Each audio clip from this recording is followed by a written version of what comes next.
The two great operatic ladies who are our intermission guests this afternoon need no introduction to opera lovers.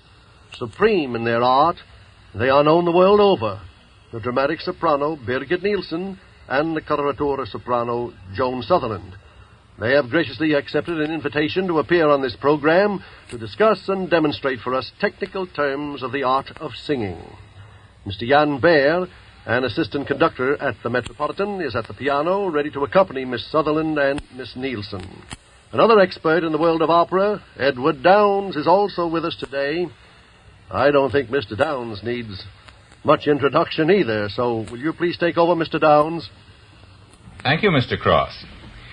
There's a tremendous amount of excitement and a kind of suspense, too, in our recording studio here this afternoon, and I should say a good deal of awe.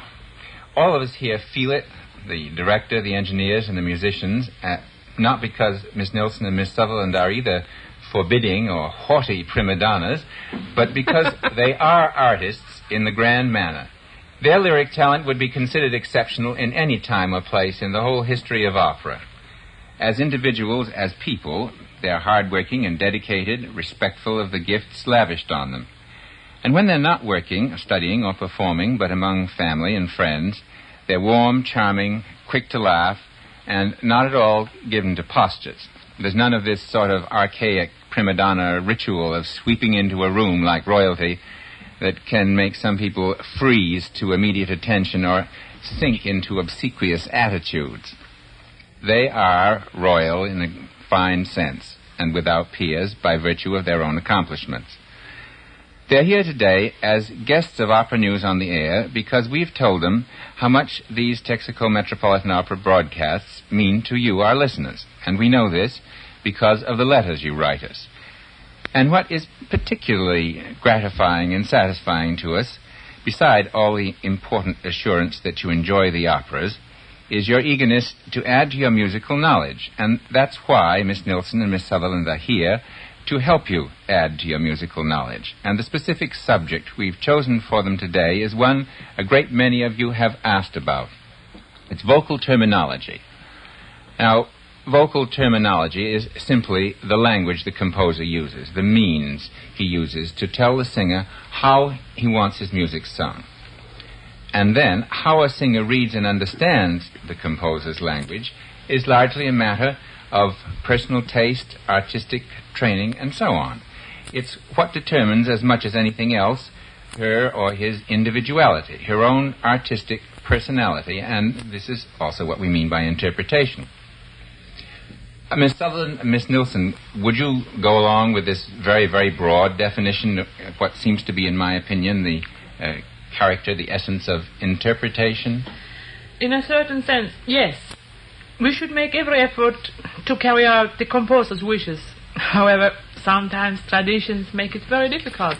For example, if a great and popular singer of the past has pleased an audience by singing a phrase or even a note entirely in his own way, ignoring the composer, the public almost expect us to do the same. Well, yes, that's quite true, Birgit, dear. But, of course, in the bel canto repertoire, we have a good deal of freedom. Every composer of the early 19th century, and even earlier, beginning with Mozart himself, made it clear that we were to take over on our own in any way we pleased. This applied not only to singers, of course, but to instrumentalists as well in their own pieces. But it was mainly for the interpolated parts where a singer made up her own music, especially for your kind of wonderful fireworks, Joan. But apart from the interpolations, a composer will very often write over a phrase the two words a piacere, which means roughly at the singer's pleasure. Though the notes and the tempi are generally indicated, we can sing the particular passage in whichever way we feel best conveys the dramatic intent. Exactly. And Miss Nilsson and Miss Sutherland have chosen examples of these things for you to hear. Will you describe your first example for us, Miss Nilsson? Certainly.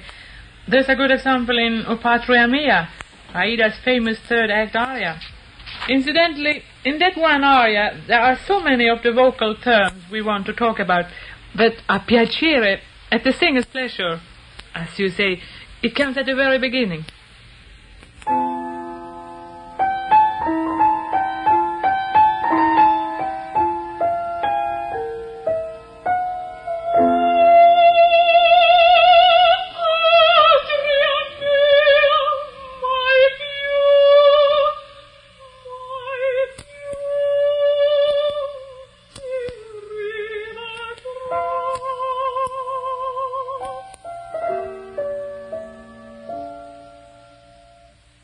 That's very beautiful, Miss Nilsson. Now, please tell us what you have chosen, Miss Sutherland, for A Piacere. Well, most conductors tell me I always sing A Piacere, Mr. Downs, but I'll sing you a little bit of Sonnambula.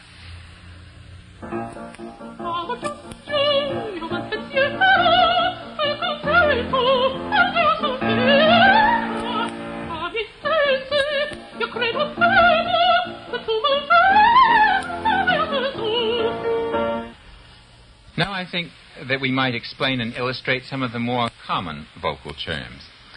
And what comes immediately to mind are two, namely legato and staccato. They belong together for our purposes because they're opposites. The Italian word staccato means literally detached or broken, and legato means tied together or unbroken. To indicate staccato, a dot or sort of period is placed on top of the note, and this is the way it's most often indicated. To indicate legato, a long curved line is drawn over all the notes to be sung, like an arch. Miss Nilsson has chosen a legato excerpt, a very famous one, that couldn't possibly express the compassion and the anguish intended if the notes were sung staccato. Miss Nilsson, without telling our audience first what it is, would you try to sing that in the wrong way, staccato? Oh, must I do that? Well, please try very hard for us. Okay.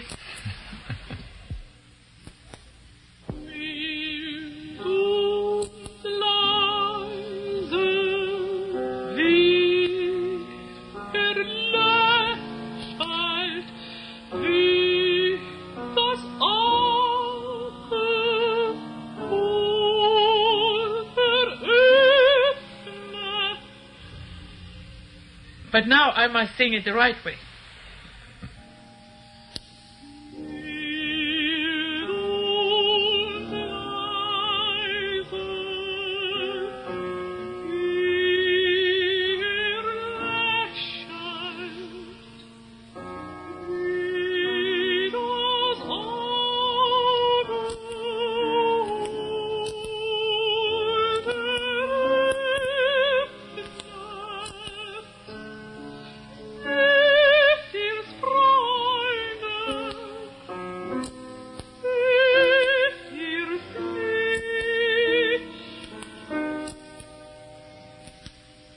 Now, please tell the audience about your legato choice, Miss Sutherland.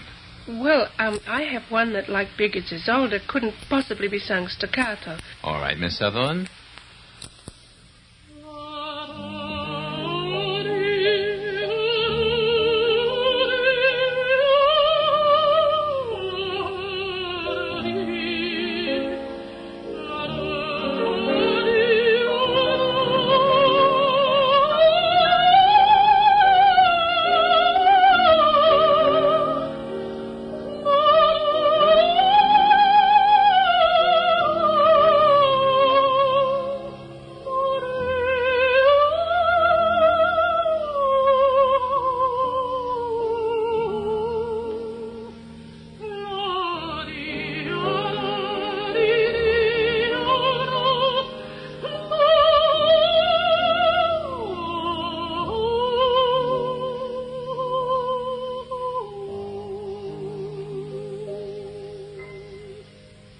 Well.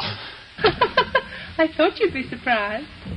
Well, it was beautiful, but I'd like to ask you to do my favorite legato piece out of the whole literature, and that, as you might guess, is the Casta Diva from Bellini's Norma.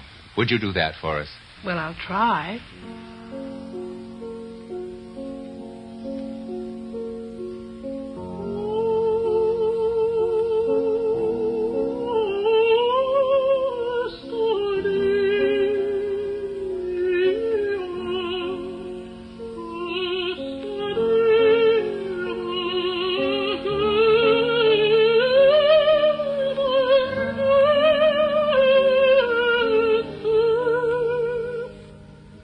Now, I think it'd be amusing to give an example of staccato alternating with legato.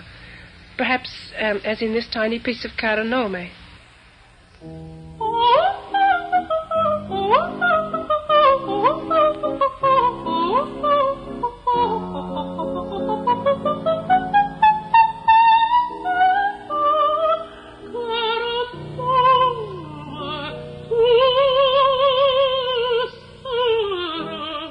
Now Miss Nilsson will sing a little piece from the Masked Ball, combining staccato and legato at the same time.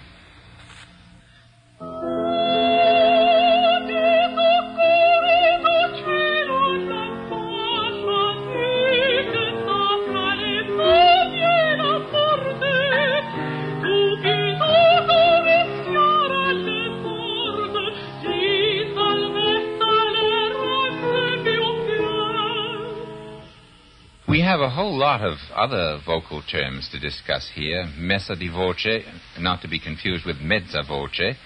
Fil di voce, portamento, scooping, trill, vibrato, tremolo, voce bianca, attacco. Which one out of all of these would you like to take on next? Why not portamento? That's a form of legato. Fine, but only if you will illustrate that bit of phrasing called scooping. In other words, the right and beautiful portamento, and also the wrong kind of portamento. The literal meaning of portamento, of course, is carrying one note to the next without a break in the voice. And if those two notes are from the low register into the high, one shouldn't really hear a break where the change of registers is. It's sort of gliding into the note. You'll have no trouble distinguishing a portamento from a scoop, I think. In speaking, I guess the closest thing to scooping would be slurring. Miss Sutherland, would you go first, please? I don't mind. I'll sing the beginning of A Forse Lui, Traviata's first act aria. There's one portamento after another.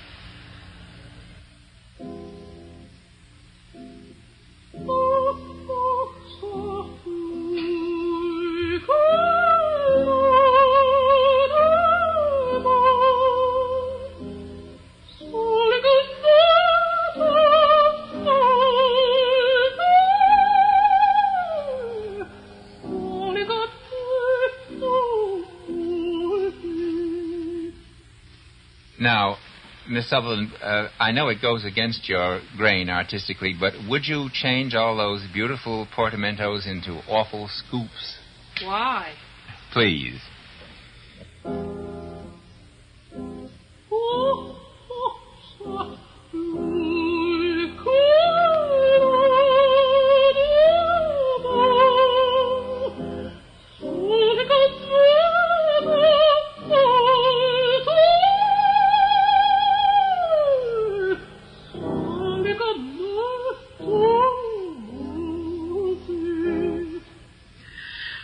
That's terrible. Oh, come on, Birgit. I think you should give us a big dramatic scoop. I will. I can prepare with one. It's the end of Visidarte.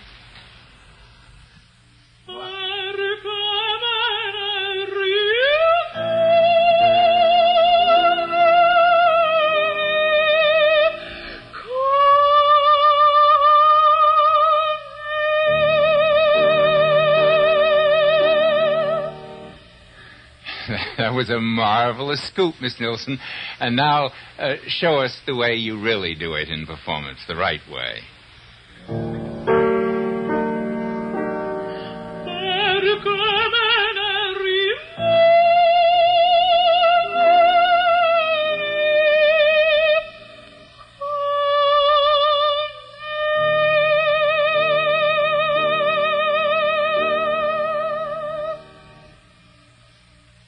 We haven't time, I'm sorry to say, for much more. Which vocal term do you think we should explore next? I would like very much to hear Joan's trill. And I would like to hear Birgit's fil di voce, the beautiful one you do, Birgit, in the Nile scene in Aida. Well, we all would, and that's a prize understatement.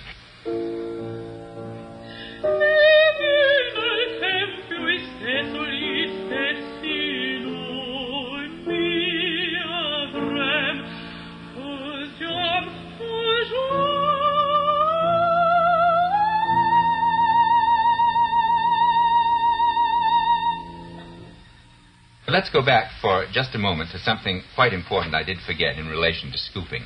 We illustrated the scooping from one note to another, but how about scooping into a high note that begins a phrase? A word often used is attacco, the attack, the note being hit right in the middle. To sneak up on it or slip into it is another one of those bad habits of scooping, and it certainly can kill the tremendous dramatic effect when the phrase is attacked brilliantly. it can sound, properly done, just like a bolt out of the blue. And there should be some wonderful ones in Turandot, Miss Nilsson. Yes, I think I know which plays you mean. It is Straniero Ascolta in the second act, just before the riddles. Exactly.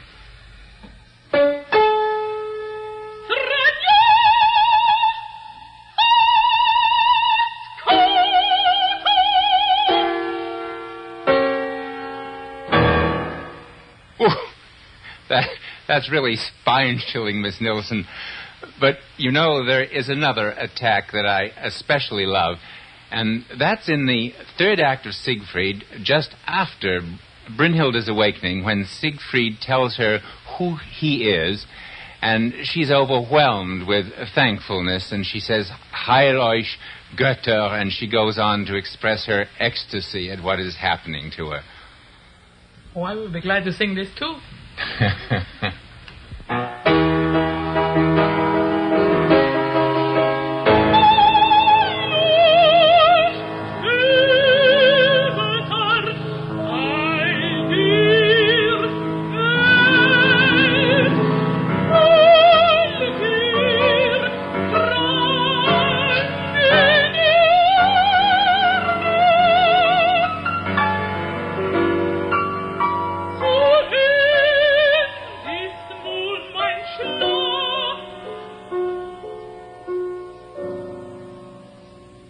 Thank you, Miss Nilsson. Miss Sutherland, I know you must have some marvelous ones, too, perhaps from your repertory of all those marvelous mad ladies. Well, they don't all have to be mad, you know. In Rossini, one needs great attack, and here are two little bits from his Semiramide.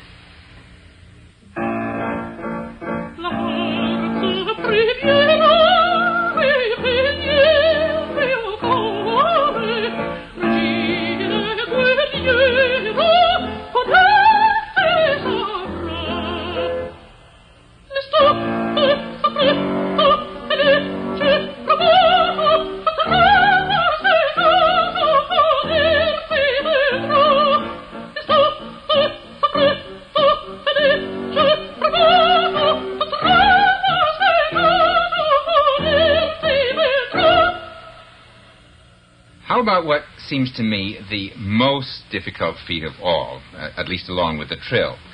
The messa di voce. That's so horribly difficult because it requires absolutely perfect breath control. I think it's 1,000 times more hazardous for the artist than to sing right out in full voice. Or am I wrong? You just couldn't be more right. But first you explain it so our audience won't get confused with mezza voce while I get out my scores, huh? Yes, well, mezza voce, spelled M-E-Z-Z-A, means half. In other words, singing with half the voice. Wouldn't you do us a little phrase, Miss Sutherland, anything that comes to mind, with first full voice and then this half voice, a mezza voce? Well, I'll do part of the aria from Handel's Julius Caesar, Vadoro Pupille.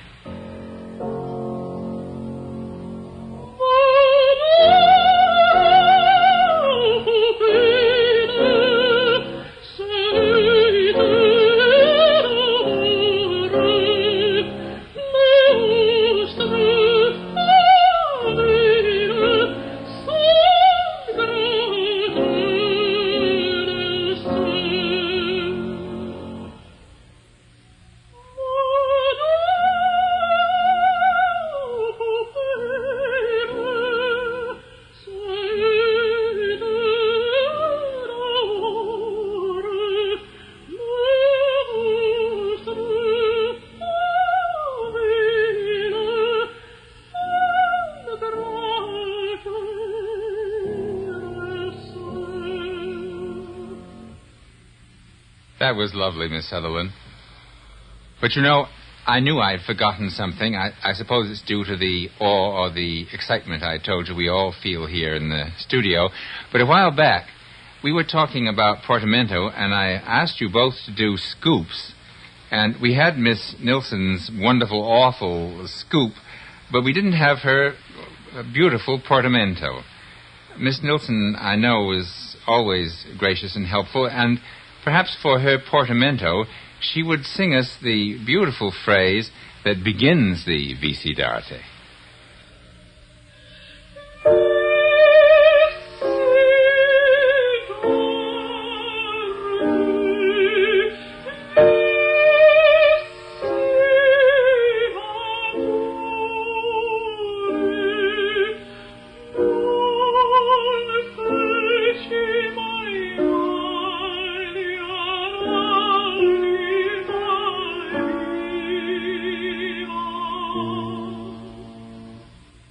That was marvelous.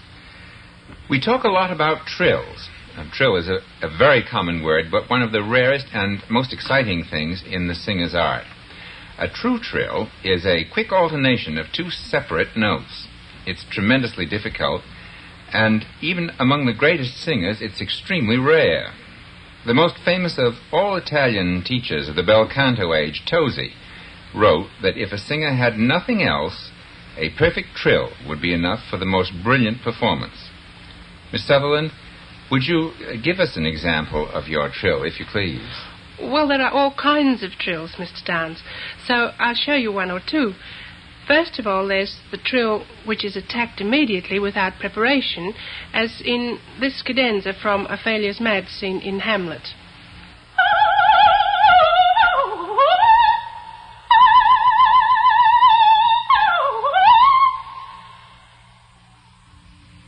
Then there's what we call the prepared trill. I'll sing it and you'll see what I mean.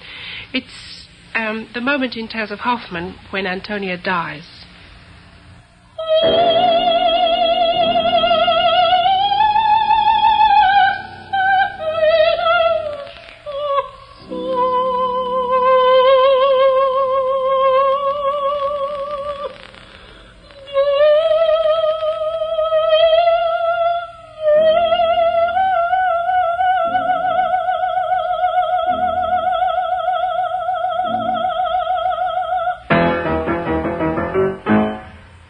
There are so many more.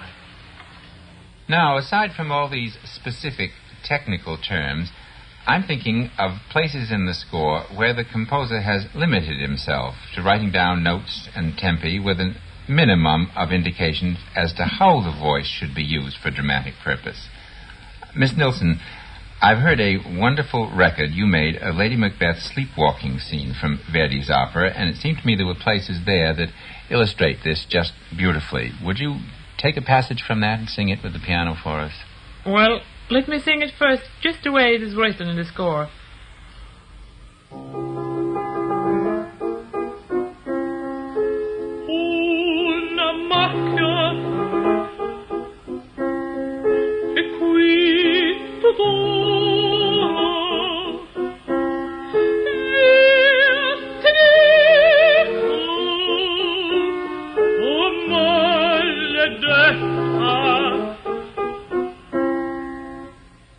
And now, let me sing it again. Mind you, it is still the same notes, but with a purposeful dramatic effect.